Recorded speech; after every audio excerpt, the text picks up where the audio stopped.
Alhamdulillah wassalatu wassalamu ala sayyidina Muhammadin Mustafa wa ala alihi wa sahbihi ajma'in. Asyhadu an la ilaha illallah wahdahu la syarika lah wa asyhadu anna sayyidina Muhammadan abduhu wa rasuluhu la nabiyya wa la rasula ba'dahu. Allahumma shalli ala Muhammad wa ala sayyidina Muhammad. Hadirin jemaah salat Isya, salat tarawih dan salat witir Masjid Besar Baitul Ma'mur yang dimuliakan Allah Subhanahu wa taala.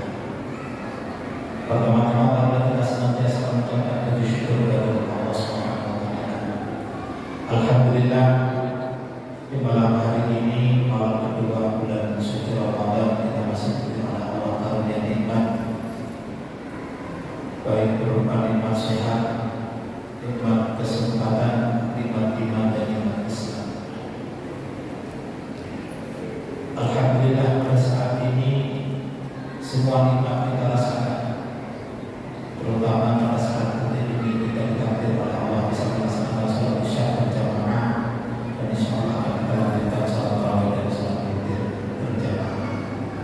Tentunya wajib kita syukuri, dengan syukur itu mudah-mudahan Allah senantiasa menambah nikmatnya, terutama nikmat beriman, nikmat Islam, sehingga kita kembali kepada Allah dalam keadaan husnul khatimah. Kedua kalinya salawat salam yang kita sampaikan kepada junjungan kita Nabi Muhammad sallallahu alaihi wasallam, dan mengucapkan Allahumma shalli ala Muhammad wa ala sayyidina Muhammad. Hadirin jemaah yang dimuliakan Allah Subhanahu wa taala, pada malam hari ini tema untuk kita yaitu puasa Ramadan yang berkualitas. Kita akan bertanya, untuk apa kita berpuasa? Dan ini selalu kita tanyakan di setiap tahunnya ketika menjelang Ramadan. Allah Subhanahu wa taala berfirman dalam Al-Qur'an yang berbunyi, ya ayyuhalladzina amanu kutiba alaikumus syiyam kama kutiba alal ladzina min qablikum la'allakum tattaqun. Mungkin ayat ini tidak asing bagi kita, bahkan setiap tahun kita dengar. Wahai orang-orang yang beriman, diwajibkan atas kalian berpuasa sebagaimana Allah telah mewajibkan puasa atas orang-orang sebelum kalian, supaya kalian bertakwa. Ma'asyiral hadirin rahimakumullah, puasa ini adalah salah satu wasilah kita untuk menggapai ketakwaan kita kepada Allah Subhanahu wa taala. Dan puasa ini sudah disyariatkan oleh Allah kepada nabi-nabi terdahulu. Nabi Adam alaihissalam juga berpuasa. Diterangkan Nabi Adam itu puasanya setiap bulan 3 hari. Tanggal 13, 14, 15 April dikenal dengan ayam lebih. Nabi Idris, Nabi Nuh, semuanya berpuasa dalam bulan Muharram.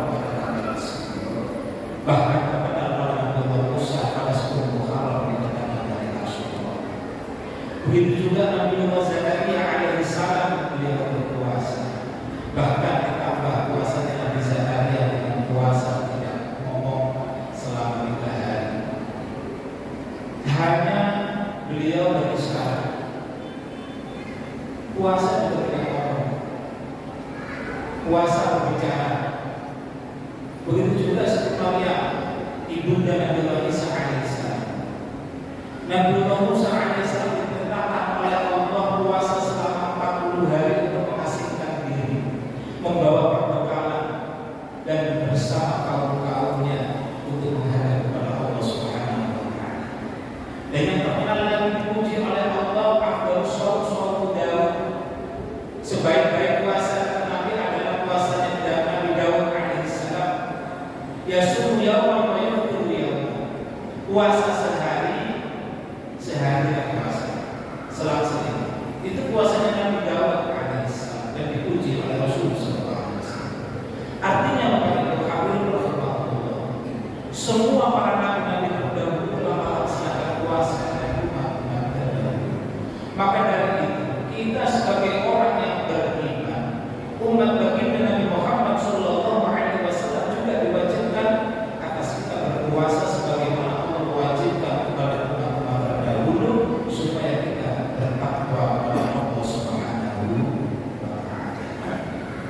Dan puasa itu telah dikhususkan oleh Allah.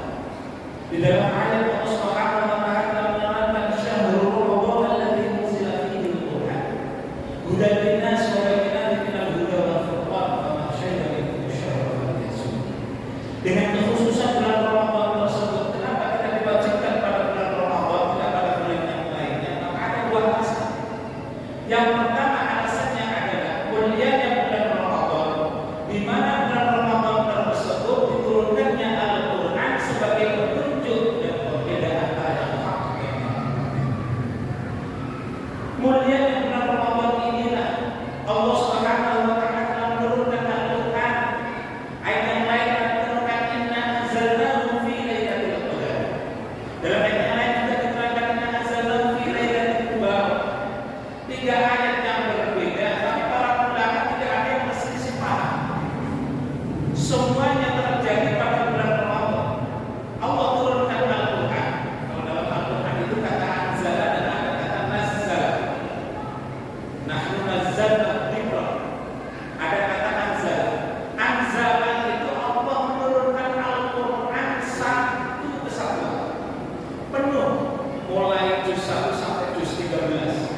Semua ayat-ayat yang diturunkan oleh Allah min baiti izza ila sama'i dunya, yakni dari ayat Al-Qur'anul Mahfuz sampai sama'i dunya, Allah turunkan di bulan suci Ramadan. Bulan suci Ramadan di dalamnya juga ada malam Lailatul Qadar, Lailatul Mubarak, malam yang diberkahi juga dalam bulan suci Ramadan dan juga malam Lailatul Qadar. Maka tidak ada perselisihan meskipun ayatnya berbeda. Hadirin ma'asyiral muslimin rahimakumullah. Inilah kemuliaan bulan Ramadan yang pertama. Alasan. Yang kedua, faman syahida minkum ash-shahra falyasum. Siapapun orang yang menyaksikan, yang hadir di bulan tersebut, wajib dia berpuasa. Siapapun orangnya, kecuali mereka-mereka yang bisa meninggalkan puasa dengan udzur syar'i. Hadirin ma'asyiral muslimin rahimakumullah. Jadi ada dua alasan tidak berpuasa. Kenapa? Satu, karena mulianya bulan suci Ramadan. Yang kedua, yaitu ketika kita hadir di dalamnya, menyaksikan bulan tersebut, maka kita wajib berpuasa di dalamnya. Hadirin ma'asyiral muslimin rahimakumullah. Inilah kekhususan kita untuk puasa bulan suci Ramadan. Dan puasa ini adalah untuk menggapai takwa kita kepada Allah Subhanahu wa taala. Untuk menjadikan puasa ini berkualitas, maka dalam fikih ada tiga hal yang harus kita lakukan. Yang pertama yaitu takjilul fitri. Dalam puasa ini menyegerakan berbuka, sebagaimana hadis Nabi Shallallahu Alaihi Wasallam yang diriwayatkan oleh Imam Bukhari dan Imam Muslim. Beliau mengatakan, Rasulullah Sallallahu Alaihi Wasallam, sesungguhnya Rasulullah Sallallahu Alaihi Wasallam berkata, la yazalu nas bi khairin ma ajjalul fitr. Manusia akan masih tetap dalam kebaikan selagi mereka masih menyegerakan berbuka. Maka menyegerakan berbuka ini adalah sebuah kebaikan. Kalau orang itu sudah mendengar adzan kemudian dia membatalkan puasanya, maka termasuk menjadi hamba yang baik di sisi Allah Subhanahu wa taala. Yang kedua, yaitu akhirus sahur, mengakhirkan sahur. Sebagaimana Imam Ahmad dalam Musnadnya juga mengatakan, sahabat saya mengatakan, Imam Ahmad dalam Musnad mengatakan, Rasulullah Sallallahu Alaihi Wasallam, sesungguhnya Rasul Sallallahu Alaihi Wasallam bersabda, la tazalu ummati bi khairin ma ajjalul iftar wa ta'khirus sahur wa ta'khirus sahur. Umatku masih dalam kebaikan selagi mereka menyegerakan berbuka. Yang kedua yaitu mengakhirkan sahur. Wa ta'khirus sahur min sunan al-mursalin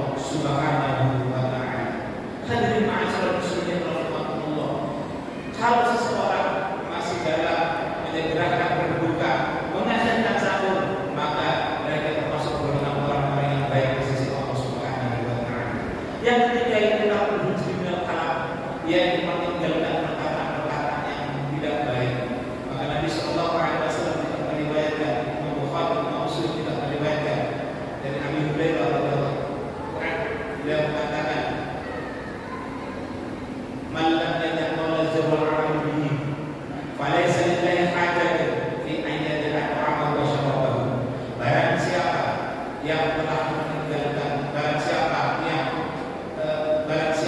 tidak bisa, barang siapa yang tidak bisa meninggalkan perkataan dusta, kemudian dia wal alim dan melakukannya di antara fitnah, riba atau perkataan berarti wal fahish, maka tidak ada bagi Allah yang hajat untuk memberikan pahala meskipun orang tersebut telah meninggalkan makanan dan minum yang berpuasa.